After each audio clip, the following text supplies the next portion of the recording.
Hey guys, welcome back to the Money Zone. I'm your host, Folasade, the accountability account, guys. If you are new to watching my show, I help entrepreneurs and individuals save money on their taxes, build generational wealth, and basically build a profitable, scalable, and a sustainable business so they can in turn live the life that they dream of. Okay. So if you're looking for an accountant to prepare your taxes, help you if you running from the IRS, call Folasade at Suncrest. No, if you're running from the IRS, definitely give me a call, guys, because that's what we do. We save you guys money, and yeah, we go from there. Okay. So on tonight's show, guys, give me 1 second. I'm going to take a quick little break, see what's going on upstairs. 1 minute.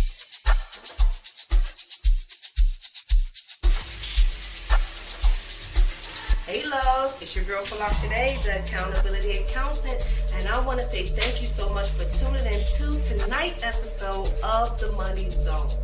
If you know, I know, you should have shared that video up with your friend or your family because our goal is to build generational wealth. So do me one favor, share the video and subscribe to our mailing list by clicking the link below.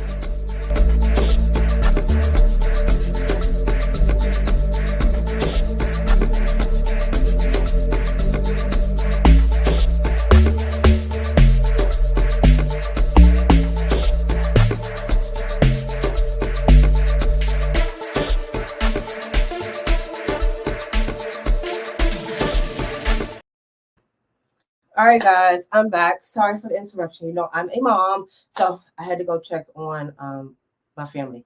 Okay, guys, so if you are a small business owner, I know you guys have been hearing this, and I hate to be the bearer of bad news, but you have heard every coach say, oh, buy my product, buy this course.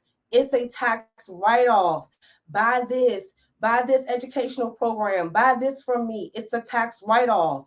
That is not 100% true, guys. So if you're watching this video, please share this because I'm about to debunk all of this mess that you guys have been seeing online.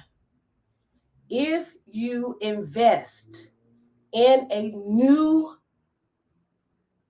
knowledge that will allow you to serve a different type of client or provide an additional type of service.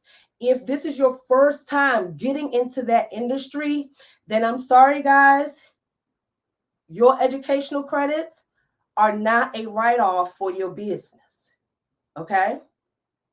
It's not. I'm sorry. Like, for example, guys, I've been telling you guys I'm trying to be a tax attorney. I cannot write off the price that I'm paying for to learn to how to pass the tax attorney's exam. I cannot write it off. And it's several thousands of dollars. I cannot write it off. So if you are just getting into real estate and you have not already been a real estate agent and you invest into the program to learn how to pass the real estate exam, you cannot write that off. Now, once you take continuing education courses to further your education in that career, right? Then you're able to write it off. You're able to write off at that point the continuing education, the license renewal, and all of those things. But your initial real estate courses to learn how to pass the exam is not a tax write-off. I'm sorry. Some of these programs that you guys are buying to learn a new business is not a tax write-off. Okay? I know you've heard it. Everybody tell you, oh yeah, buy my program, buy my program. All of y'all been scammed, seats. A lot of y'all been scammed, so you keep them real quiet.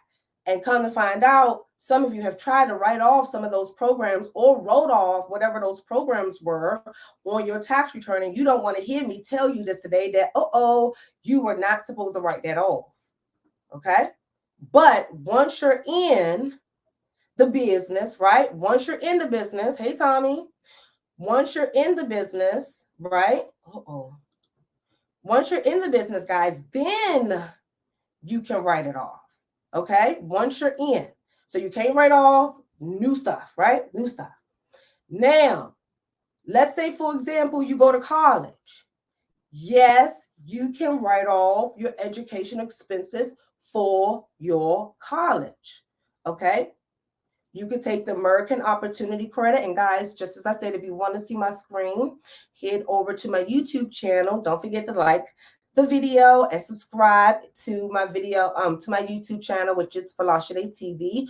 I'm about to show you guys my screen, and we're going to talk about the American Opportunity Credit and the tuition and fees deductions that you guys are able to take on your tax return. If you are a business owner, you want to look out for our replay, because I discussed the ramifications on you being able to write off your educational expenses from a business perspective, right? So you want to make sure you watch the replay. Now, right now, we're going to talk about, and I'm about to share my screen.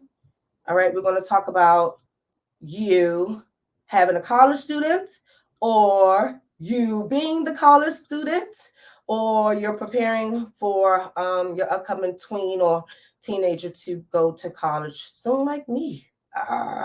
Okay, guys. So if you are a college student, or you have a child that's a college student, right? You're able to take the American Opportunity Tax Credit. Okay.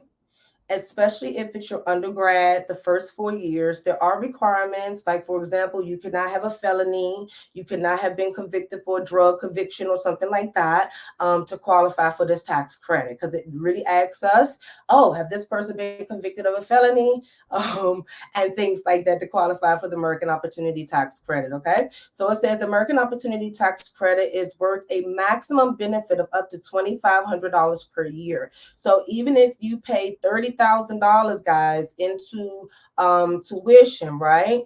Even if you pay $30,000 for tuition, you only, but the maximum credit that you would get is $2,500. And I know you're like, oh my gosh, Folasade, if I spend $10,000, I'm only going to get a $2,500 write-off. Yes.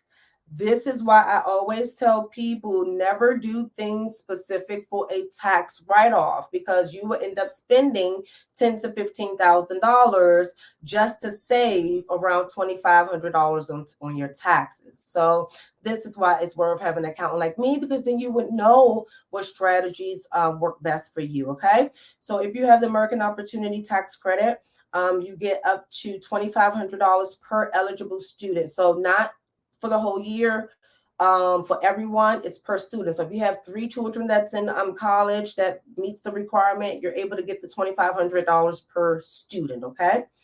It's only available for the first 4 years at a post-secondary or vocational school. The first 4 years. That's why I said specifically your undergrad. Okay. All right. And it's for students pursuing a degree or other recognized education credentials. So it has to have some type of credit. It cannot just be any type of flam blam program. It have to be a credential program, more than likely a program structured like a normal university. Okay. And then last but not least, it is partially refundable. Okay. Taxpayer could get up to $1,000 back. So what they're meaning is, let's say, for example, when you go file your taxes, right? You go file your taxes and you end up owing 1,000. Let's say you end up owing $1,500, right? So you end up owing $1,500, right? And so with the $2,500 credit, it will wipe out the $1,500 in taxes that you owe. Okay. And then it will also give you that $1,000 as a refund. That money you will put back into your pocket. Okay. So definitely never just do anything. And this is pertaining to any type of tax credit, guys. I never advise you guys to just invest just for tax purposes. It never pans out. You want to be strategic and make sure you're making the right investments. Okay. So the second tax credit that you guys are able to take, if you're a college student, is the lifetime learning credit. It's worth a maximum benefit of $2,000 per tax return per year, no matter how many students. So if you have 3 children, you're only going to get the max $2,000. Okay. All right. So now, for all of my business owners, oh, and then here's a tip, guys, for my college students and my college moms, my college dads. At the end of each year, guys, always request your student tuition statement with the breakdown of what you actually paid and what was utilized. Because what I'm finding is that you guys are leaving money on the table, because even in your school tuition statement that they provide you guys at the end of the year, it doesn't include everything that you possibly can write off as educational credits. So let's say, for example, if the tuition statement mentioned $1,000, but you paid for books $500 and you paid for something else for $600 or something, right? Then that means you're missing out on that $1,100 additional expenses, because it's not going to be listed on your tuition statement. And so one thing, guys, I want you to understand is that for you to really maximize your taxes and things like that, you guys have to keep proper records at all times. Proper records is really the key to saving money on your taxes and being extremely strategic with everything. Okay, guys? So that's basically what I wanted to talk about for segment 1, getting you guys prepared to take advantage of your continuing education credits, and then also to give you guys some tips and things, because your college students will be going back soon. And you guys are like digging in your pockets, preparing for tuition and buying dormitory items and things like that. So I just wanted to bring that to your attention. And then also be mindful that in August as well, that some states, not all of the states, and I'll try to have them listed for you guys next week, some states end up having a tax-free week where if you buy certain items for school, you're able to avoid paying the sales tax most of the time up to the first $100, right, per store. So make sure, if you guys want to save some money, don't pay no taxes, because unbeknownst to you guys, you may not realize this, you guys pay taxes to IRS when you make the money.